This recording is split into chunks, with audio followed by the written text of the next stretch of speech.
Naipanalo nga po ng Denver Nuggets ang kanilang naging NBA Finals rematch ngayong araw kontra sa Miami Heat 103-97 sa pangunguna ni Michael Porter Jr. na merong 30 points, 11 rebounds. Sinamahan rin naman siya dito ng kanyang mga kakampi na sina Nikola Jokic at Kentavious Caldwell-Pope na parehong merong 18 points habang si Aaron Gordon naman merong 16 points, 9 rebounds. Kaya dahil nga sa pagkapanalong ito ng Denver Nuggets, meron na nga silang hawak na 5 games winning streak at umakyat na rin naman sa 41-19 ang kanilang win-loss record sa West bilang pangatlo. Pero sa kabila nga po ng magandang kalagayan ng Nuggets ngayon, meron rin naman ngang hindi magandang nangyari sa kanilang team, lalo sa kanilang star player na si Jamal Murray matapos itong magtamo ng injury sa kanyang paa sa kanilang game ngayong araw kontra sa Miami Heat. At nangyari nga ito sa second quarter nang subukan niyang sumalaksak at i-kick out ang bola papunta kay Jokic. Ngunit bagamat man matagumpay niya itong nagawa,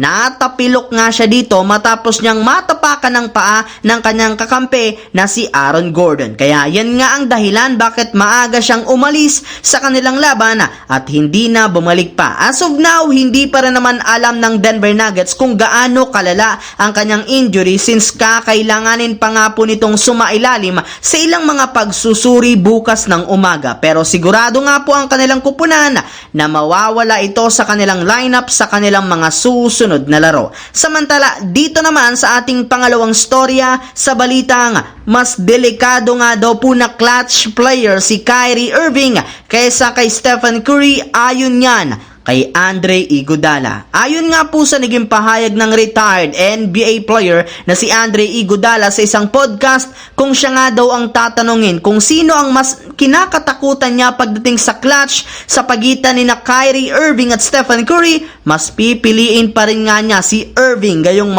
malayo rin naman ito kay Stephen Curry since kayang-kaya nga nito na magtala ng puntos sa kahit anumang parte ng court mapa, 3-point line, mid-range at maging sa ilalim ng basket. Plus dahil nga sa kanyang ball handling skills, maaari nga pong maiwan pa siya nito sa clutch time, hindi katulad kay Curry na alam mo na agad na titira ito sa 3-point line o di kaya predictable nga daw ang clutch shot nito. Kaya mas magiging ready nga siya na bantayan ang bawat galaw nito sa clutch moment. Habang dito naman sa ating huling storya, sa balita nga, aminado nga po si Spencer Dinwiddie na nakaka-pressure maging isang Laker. Kahit man nahirapan ng Lakers mga idol laban sa Washington Wizards, nagawa pa rin naman nga nila ditong manalo sa overtime 134-131 sa pangunguna ni Anthony Davis na merong 40 points, 15 rebounds, habang si LeBron naman merong 31 points, 9 assists at si D'Angelo na merong 21 points, 6 rebounds. Nagtala rin naman dito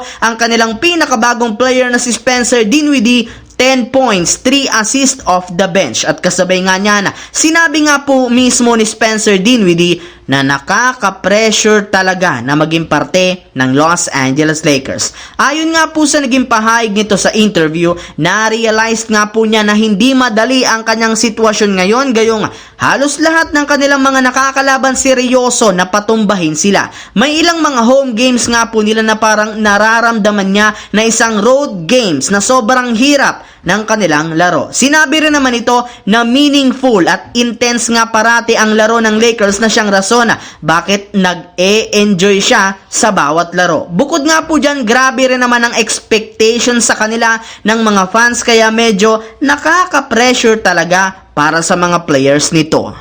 So yun lang mga idol, ang ating bagong video ngayon dito na ating pinag-usapan ngayon. Once again, this is your J-Zone TV. Don't forget to subscribe at syempre pindutin ang notification bell sa aking channel para lagi kayo maging updated sa mga videos na pinapalabas ko.